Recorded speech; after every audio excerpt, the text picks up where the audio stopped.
சத்துருக்களின் சதி ஆலோசனை. நான் அலங்கத்தை கட்டி முடித்ததையும் இனி அதிலே திறப்பு ஒன்றுமில்லை என்பதையும் சன்பல்லாத்தும் தொபியாவும் அரபியனான கேஷேமும் எங்களுக்குண்டாயிருந்த மற்ற பகைஞரும் கேள்விப்பட்டபோது, நான் வாசல்களுக்கு இன்னும் கதவு போடாதிருக்கையில் சன்பல்லாத்தும் கேஷேமும் ஆள் அனுப்பி, நாம் ஓனோ பள்ளத்தாக்கில் இருக்கிற கிராமங்கள் ஒன்றில் ஒருவரை ஒருவர் கண்டு பேசுவோம் வாரும் என்று கூப்பிட்டார்கள். அவர்களோ வென்றால் எனக்கு பொல்லாப்பு செய்ய நினைத்தார்கள். அப்பொழுது நான் அவர்களிடத்திற்கு ஆட்களை அனுப்பி, நான் பெரிய வேலையை செய்கிறேன், நான் வரக்கூடாது, நான் அந்த வேலையை விட்டு உங்களிடத்திற்கு வருகிறதினால் அது மெனக்கெட்டு போவானேன் என்று சொல்லச் சொன்னேன். அவர்கள் இந்த பிரகாரமாக 4 தரம் எனக்கு சொல்லி அனுப்பினார்கள். நானும் இந்த பிரகாரமாகவே அவர்களுக்கு மறுமொழி அனுப்பினேன். 5ஆம் தரமும் சன்பல்லாத்து அந்த பிரகாரமாகவே தன் வேலைக்காரனையும் அவன் கையிலே முத்திரை போடாத ஒரு கடிதத்தையும் எனக்கு அனுப்பினான். அதிலே, நீரும் யூதரும் கலகம் பண்ண நினைக்கிறீர்கள் என்றும் அதற்காக நீர் அலங்கத்தை கட்டுகிறீர் என்றும் இவ்விதமாக நீர் அவர்களுக்கு ராஜாவாக போகிறீர் என்றும் யூதாவிலே ஒரு ராஜா இருக்கிறார் என்று உம்மை குறித்து எருசலேமிலே கூறுகிற தீர்க்கதரிசிகளையும் சம்பாதித்தீர் என்றும் புறஜாதிகளுக்குள்ளே பிரஸ்தாபமாயிருக்கிறது. கஸ்மூவும் அப்படி சொல்லுகிறான். இப்போதும் இந்த செய்தி ராஜாவுக்கு எட்டுமே. ஆகையால் நாம் ஒருவரோடொருவர் ஆலோசனை பண்ணுகிறதற்காக நீர் வரவேண்டும் என்று எழுதியிருந்தது. அதற்கு நான், நீர் சொல்லுகிற அந்த காரியங்களில் ஒன்றும் நடக்கவில்லை, அவைகள் உம்முடைய மனோராஜ்யமே ஒழிய வேறல்ல என்று சொல்லி அனுப்பினேன். அந்த வேலை நடந்தேறாதபடிக்கு எங்கள் கை சலித்து போம் என்று சொல்லி அவர்கள் எல்லாரும் எங்களை பயமுறுத்த பார்த்தார்கள். ஆதலால் தேவனே, நீர் என் கைகளை திடப்படுத்தி அருளும். நெகேமியாவுக்கு விரோதமாக 2 சதி ஆலோசனைகளை பண்ணுகிறார்கள். முதலாவதாக அவரை ஒரு கண்ணியில் விழ வைப்பதற்கு முயற்சி செய்கிறார்கள். சத்துருக்களின் முயற்சி தோல்வி அடைகிறது. அதன் பின்பு அவர்கள் நெகேமியாவை பயமுறுத்தி அவருடைய வேலையை தடுத்து நிறுத்த சதி பண்ணுகிறார்கள். சத்துருக்களின் இந்த சதி ஆலோசனையும் தோல்வி அடைகிறது. நெகேமியாவும் அவரோடு கூட இருக்கிற ஜனங்களும் எருசலேமின் அலங்கத்தை கட்டி வருகிறார்கள். அவர்கள் செய்கிற வேலையை இஸ்ரவேலின் சத்துருக்களும் கவனமாய் கவனித்துக் கொண்டு வருகிறார்கள். நெகேமியா ஏராளமான எதிர்ப்புகளுக்கு மத்தியில் அலங்கத்தை கட்டி முடிக்கிறார். இனிமேல் அலங்கத்திலே திறப்பு ஒன்றுமில்லை, வாசல்களுக்கு இன்னும் கதவு போடப்படவில்லை. அலங்கத்தின் மற்ற கட்டுமான வேலைகள் எல்லாம் முடிவு பெற்றிருக்கிறது. நெகேமியா அலங்கத்தை கட்டி முடித்ததையும் இனி அதிலே திறப்பு ஒன்றும் இல்லை என்பதையும் சன்பல்லாத்தும் தொபியாவும் அரபியனான கேஷேமும் எங்களுக்கு உண்டாயிருந்த மற்ற பகைஞரும் கேள்விப்படுகிறார்கள். எருசலேமின் வாசல்களுக்கு இன்னும் கதவுகள் போடப்படவில்லை என்பதையும் சத்துருக்கள் கேள்விப்படுகிறார்கள்.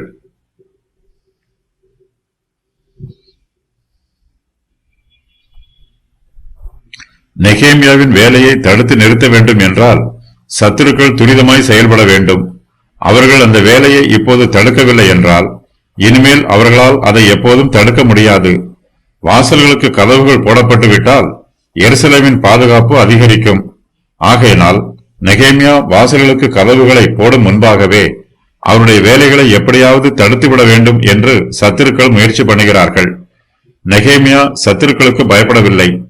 எருசலேமின் அலங்கத்தை கட்டுகிறவர்கள் ஒரு கையினால் ஆயுதம் ஏந்தி மற்றொரு கையினால் கட்டுகிறார்கள். சத்துருக்கள் தங்களுக்கு விரோதமாக யுத்தம் பண்ண வந்தாலும் அவர்களை எதிர்த்து நிற்பதற்கும் இஸ்ரவேல் புத்திரர் ஆயத்தமாய் இருக்கிறார்கள். அலங்கத்தை கட்டுகிறவர்களுக்கு விரோதமாக யுத்தம் பண்ணினாலும் அந்த வேலையை தங்களால் தடுத்து நிறுத்த முடியாது என்பது சத்துருக்களுக்கு தெரிந்திருக்கிறது. ஆகையினால் சத்துருக்கள் நெகேமியாவுக்கு விரோதமாக யுத்தம் பண்ணாமல் அவருக்கு விரோதமாக சதி ஆலோசனைகளை பண்ணுகிறார்கள். நெகேமியா வாசல்களுக்கு இன்னும் கதவு போடாதிருக்கையில் சன்பல்லாத்தும் கேஷேமும் அவரிடத்திற்கு ஆள் அனுப்புகிறார்கள். அவர்கள் நெகேமியாவை நோக்கி, நாம் ஓனோ பள்ளத்தாக்கில் இருக்கிற கிராமங்கள் ஒன்றில் ஒருவரை ஒருவர் கண்டு பேசுவோம் வாரும் என்று கூப்பிடுகிறார்கள். நெகேமியாவை கண்டு பேசி சமாதானம் பண்ண வேண்டும் என்பது அவர்களுடைய நோக்கமல்ல. அவர்கள் நெகேமியாவுக்கு பொல்லாப்பு செய்ய நினைக்கிறார்கள். நெகேமியா அலங்கத்தை கட்டி முடித்து விட்டார். இனி அதில் திறப்பு ஒன்றுமில்லை.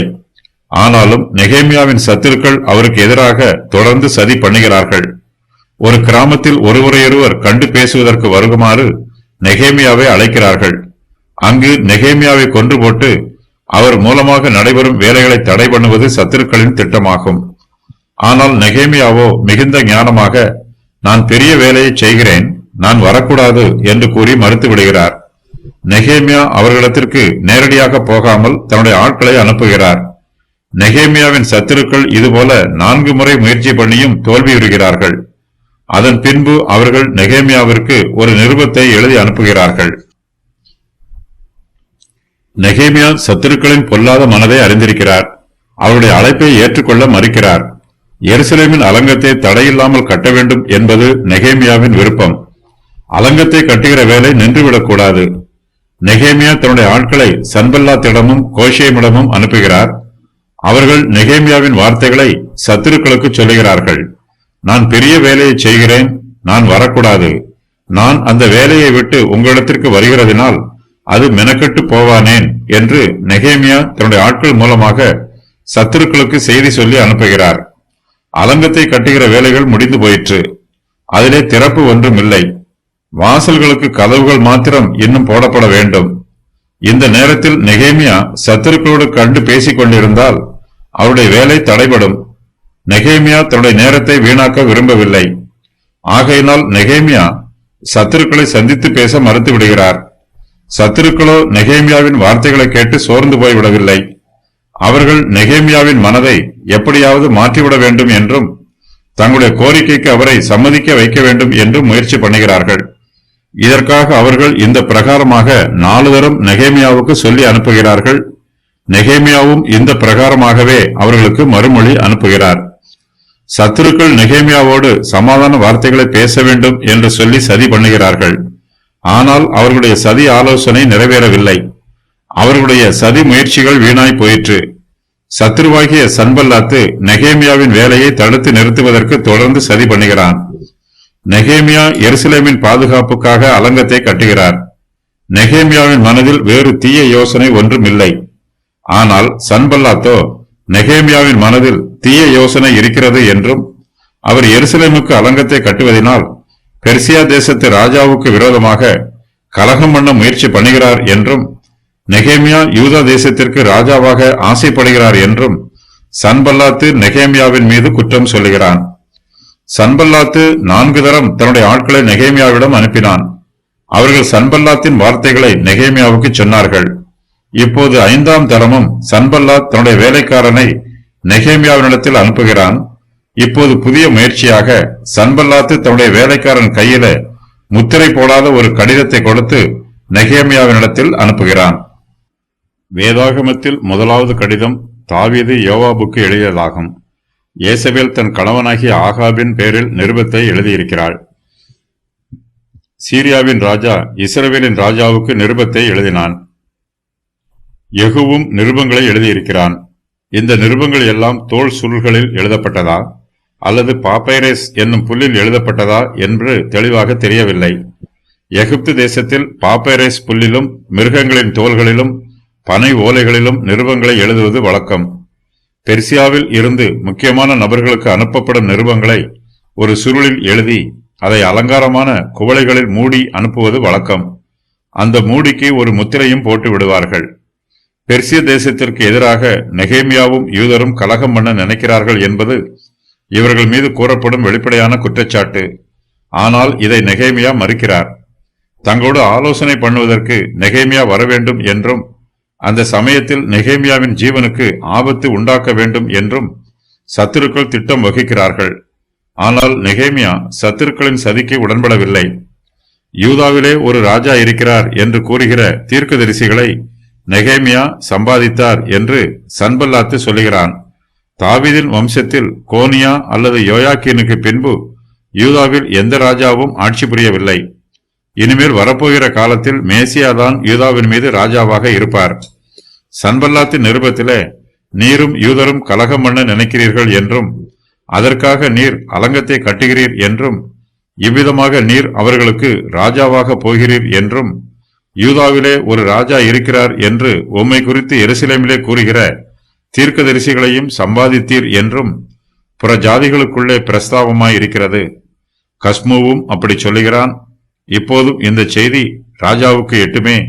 ஆகையினால் நாம் ஒருவரோடொருவர் ஆலோசனை பண்ணுகிறதற்காக நீர் வரவேண்டும் என்று எழுதியிருக்கிறது. சன்பல்லாத்தின் கடிதம் முத்திரை போடாத கடிதம். ஆகையினால் இந்த கடிதத்தில் எழுதப்பட்டிருக்கிற செய்தி ரகசியமானது அல்ல என்பதையும், அது எல்லோருக்கும் தெரிந்திருக்கிற பொதுவான செய்தி என்பதையும், இந்த செய்தியை எல்லா ஜனங்களும் பேசிக் கொண்டிருக்கிறார்கள் என்றும் சன்பல்லாத் தெளிவுபடுத்துகிறான். இந்த கடிதத்தில் எழுதியிருக்கிற செய்தி உண்மையானது என்பதை கஷ்மு என்பவன் உறுதி பண்ணுவான் என்றும் சன்பல்லாத் சொல்லுகிறான். யூதா தேசம் பெர்சியா தேசத்து ராஜாவினுடைய ஆளுகையின் கீழ் இருக்கிறது. ஆனால் நெகேமியாவோ பெர்சியா தேசத்து ராஜாவுக்கு விரோதமாக கலகம் பண்ணி யூதா தேசத்தை பெர்சியா தேசத்தின் ஆளுகையில் இருந்து பிரித்து அந்த தேசத்திற்கு தானே ராஜாவாக வேண்டும் என்று நெகேமியா விரும்புகிறார் என்பது சன்பல்லாத்தின் குற்றச்சாட்டு. சன்பல்லாத் நெகேமியாவுக்கு விரோதமாக குற்றச்சாட்டுக்களை சொன்னாலும் அவன் இந்த கடிதத்தின் மூலமாய் தன்னை நெகேமியாவின் சிநேகிதனைப் போல காண்பிக்கிறான். இப்போதும் இந்த செய்தி ராஜாவுக்கு எட்டுமே. ஆகையால் நாம் ஒருவரோடொருவர் ஆலோசனை பண்ணுகிறதற்காக நீர் வரவேண்டும் என்று சன்பல்லாத் இந்த கடிதத்தில் வஞ்சகமாக எழுதுகிறான். நெகேமியா இந்த கடிதத்தை வாசித்து பார்த்து எருசலேமின் அலங்கத்தை கட்டுகிற வேலையை நிறுத்திவிட்டு தன்னிடத்தில் ஆலோசனை பண்ணுவதற்காக வருவார் என்று சன்பல்லாத் எதிர்பார்க்கிறான். யூதாஸ் காரியாத்து இயேசு கிறிஸ்துவை முத்தமிட்டு அவரை காட்டிக் கொடுத்தான். சன்பல்லாத் யூதாஸ் காரியாத்தை போல முத்தமிட்டு கொன்று போடும் சதிவேலை பண்ணுகிறான். நெகேமியா உண்மை உள்ளவர். சன்பல்லாத் எழுதியிருக்கிற கடிதத்திலே உண்மையான செய்தி எதுவும் இல்லை என்பது நெகேமியாவுக்கு தெரிந்திருக்கிறது. நெகேமியாவை குழப்ப வேண்டும் என்பதற்காகவும் அவர் செய்கிற வேலைகளை தடுத்து நிறுத்த வேண்டும் என்பதற்காகவும் சன்பல்லாத் இதுபோல சதி யோசனை பண்ணி கடிதத்தை எழுதியிருக்கிறான். இந்த சதி நெகேமியாவை விழ வைப்பதற்காக வைக்கப்பட்டிருக்கும் கண்ணி. நெகேமியாவோ கர்த்தருடைய கிருபையினால் சத்துருக்களின் கண்ணிக்கு தப்பிக்கிறார். நெகேமியாவின் மனச்சாட்சியில் குற்றமில்லை, அது சுத்தமாய் இருக்கிறது. நெகேமியா சன்பல்லாத்தின் கடிதத்தை வாசித்து பார்த்துவிட்டு, நீர் சொல்லுகிற அந்த காரியங்களில் ஒன்றும் நடக்கவில்லை, அவைகள் உம்முடைய மனோராஜ்யமே ஒழிய வேறல்ல என்று தன்னுடைய ஆட்கள் மூலமாக சன்பல்லாத்திற்கு சொல்லி அனுப்புகிறார். நம்முடைய மனச்சாட்சி சுத்தமாய் இருந்தாலும் நம்முடைய பாதுகாப்புக்கு நம்முடைய மனச்சாட்சியின் மீது நம்பிக்கை வைக்க முடியாது.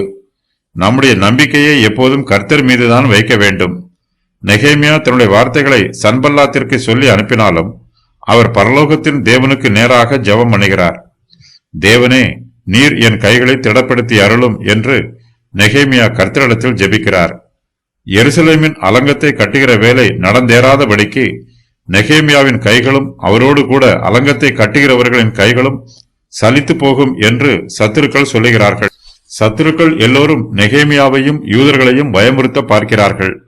நெகேமியாவோ கர்த்தர் மீது நம்பிக்கை வைக்கிறார். கர்த்தரே தன்னுடைய கைகளை திடப்படுத்தி அருள வேண்டும் என்று நெகேமியா கர்த்தருடைய சமூகத்தில் தன்னையும் தான் சந்திக்கிற எல்லா பிரச்சனைகளையும் ஒப்புக் கொடுக்கிறார்.